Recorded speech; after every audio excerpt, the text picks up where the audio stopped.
What is dapper? Whew, thank you, Lord.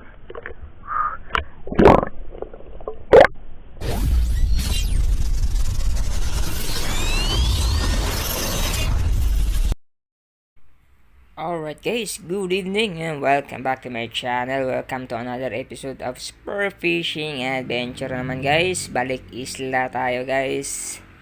Susubukan natin dito. At maghahanap tayo ng kaunting pang sabaw lang. Shash!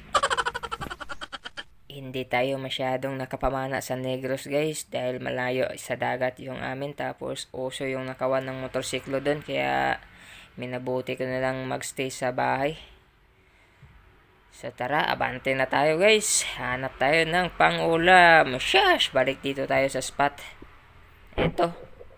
Unang tuhog natin, isang ipos-ipos guys. Ayan. Yung gamit natin ngayon is yung nabili nating 60 cm na spur gun guys. Bininta sa atin ng may-ari guys. Dahil pambayad niya daw ng monthly payment na kanyang motorsiklo. And at the same time, hindi na siya nagdadive kasi sumasakit yung ulo niya. Kaya binili ko na lang at yung pinambili ko ay hiniram ko lang din. Kaya ngayon ako ang may utang. Shash! Pero ayos pa rin yung spur gun guys. Ayan na. Sulit na sulit yung mga tama niya guys. Yung accuracy niya. Saktong sakto. Eto. Ayan o. Tuhog na tuhog talaga guys. Ayan. Isa pala itong open muzzle na spur gun. Pero yung nakasanayan ko is close muzzle. Kaya plano ko lang din itong ibenta guys. Maghahanap din ako ng buyer nito. May isa pa naman akong spur gun. Yun na lang yung pagtsatsagaan ko. At dudugtungan ko na lang yung dulo niya para tumalas. Eto, may napana akong isang ipos-ipos dito guys. At may isa pang nilalang na napana ko. Maganda yung patama ng spur gun na to guys. Sulit na sulit rin. At ito pa, isang katambak. Pite. Good size na rin to guys. Pangdagdag sa ating pangulam guys. Kombate.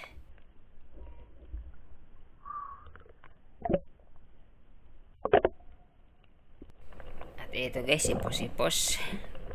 Kunin na natin to guys. Pangdagdag sa ating pangulam. Ayos na rin to guys. So,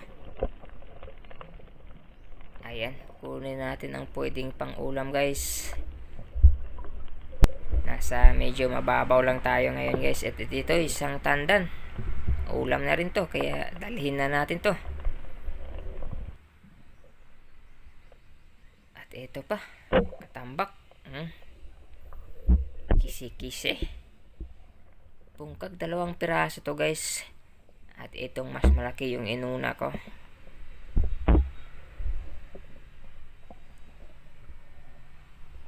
Nasa mababaw tayo ngayon. Kasi kakabalik lang natin sa hunt. At ito yung isa guys oh. Kunin na rin natin to, katambak. Pangdagdag. Ayos na rin to guys.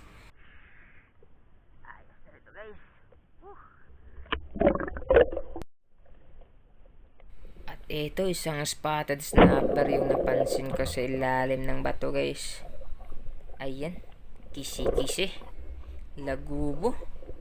Good size guys. Spotted snapper.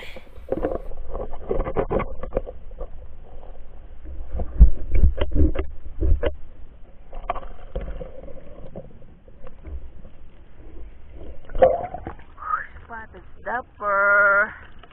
Whew, thank you, Lord.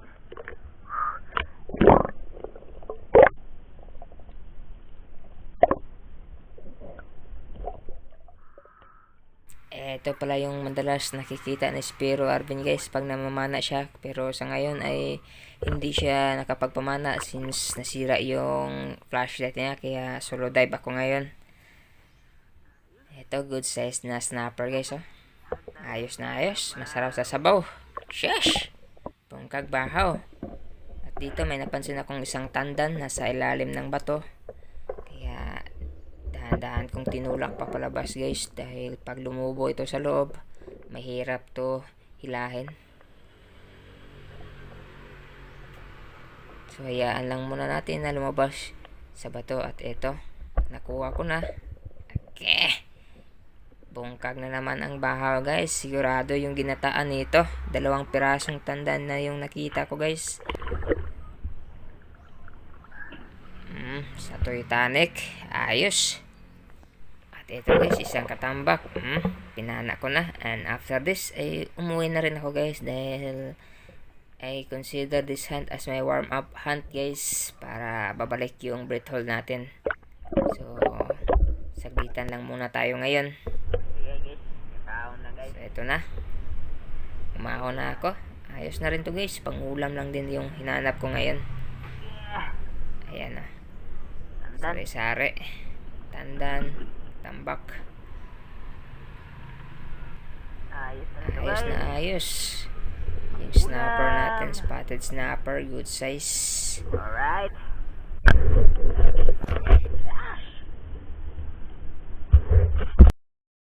Ito pala yung huli natin lahat guys. Ayan. Ilang peraso lang pero ayos pa rin. Matatawag pa rin na pang-ulam guys. Alright. May 2 tandan tayo mga katambak, daginot, kuridas, and then spotted snapper na good size guys. Ayos pa rin. Shash! Bungkag na naman ang bahaw.